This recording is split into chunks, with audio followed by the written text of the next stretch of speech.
Sur ces images amateurs, en plein milieu du désert, une jeune femme agonise, complètement déshydratée, sous le regard impuissant et l'appel à l'aide de d'autres de ses compagnons qui, comme elle, ont tenté l'aventure pour rallier les côtes européennes.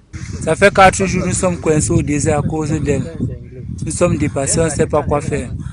Nous sommes à une quarantaine de personnes et nous ne pouvons pas risquer notre vie. 40 personnes rien que pour elle. Voilà le 5e jour que nous sommes toujours coincés pour elle. On va lui laisser, que Dieu nous pardonne, on demande pardon à Dieu. On ne peut pas risquer tout 40 vies pour une personne. Nous sommes au désert, il n'y a pas de réseau, il n'y a rien. S'il vous plaît, ceux qui vont voir la vidéo, la partager autant. Si quelqu'un la reconnaît, qu'il signale à sa famille. Qui est cette jeune femme gisant en plein milieu du désert? D'où vient-elle? Et pour quelle raison a-t-elle entamé ce périlleux voyage qui se soldera en un aller sans retour? Suite à ces appels, Equinox Télévision a remonté le fil. Des recherches qui nous mèneront au quartier Bédi dans le 5e arrondissement, le lieu où vivait la dénommée Pouma Isabelle Merci, âgée de 37 ans. Une fois sur les lieux, nous retrouvons sa mère, abattue après avoir visionné impuissante la vidéo de l'agonie de sa fille. Cette dernière avait pourtant mis en garde Isabelle concernant sa volonté affichée de partir à tout prix. Il disait ça fait plus de 5 ans qu'il doit voyager. Je lui dis que non, ne voyagez pas. Mon cœur ne me dit pas ça. Il me dit que pardon. Elle ne fut pas la seule à tenter de convaincre Isabelle. Emmanuel, le fils aîné de la défunte, tentera de dissuader sa mère, mais en vain. Donc, depuis que ma mère s'est engagée sur ce projet, je lui ai parlé que non, qu'elle ne part pas. Elle était d'abord découragée au début, parce que c'est un truc de 3 ans qu'elle a préparé. Et que s'il n'y a pas quelqu'un qui la soutient, elle va sûrement partir, même sans comment.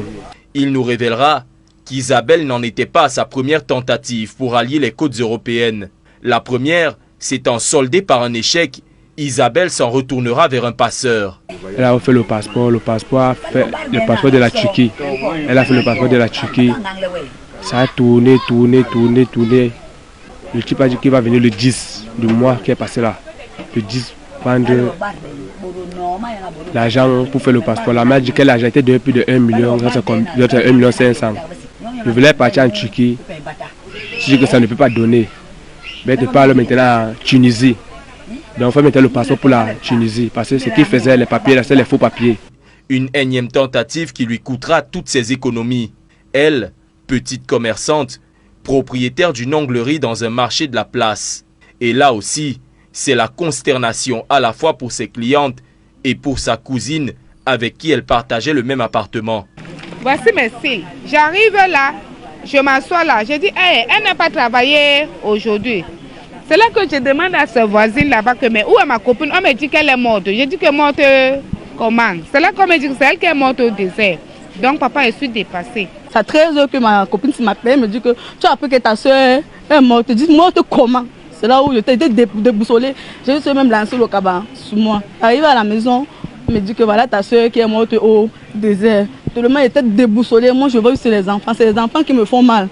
Une volonté de partir à tout prix et à tous les prix qui coûtera la vie à Isabelle, qui laisse derrière elle 2 enfants, dont l'un âgé de 5 ans, trop jeune pour réaliser que désormais le souvenir de sa mère repose sous les sables du Sahara.